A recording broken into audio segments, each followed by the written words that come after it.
Hey everyone, wanted to show you guys a quick video of an awesome install that Friends Drain Guy did at our house.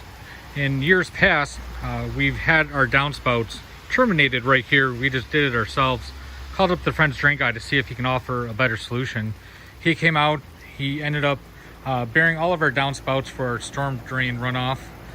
So like I mentioned in the past, all the water would just pool down here. This spot was basically completely unusable just because water from the whole side of the house came down, even up here. It came down and just terminated in the grass right here. So what he did, he buried it. And again, this was only a few weeks ago, so if you talk about a quality install, you can see here the grass is already starting to grow right back in. You could barely tell that these guys were out here.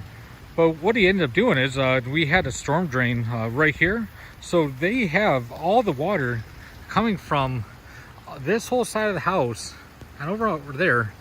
It gets connected right here, here, and here, running underneath the brick pavers, connected here, running down here, and this is just music to my eyes and ears. Seeing it in here, the storm runoff, all that was going into my yard. Now it's going directly into the storm drain. You cannot beat that, not at all. Worth every penny.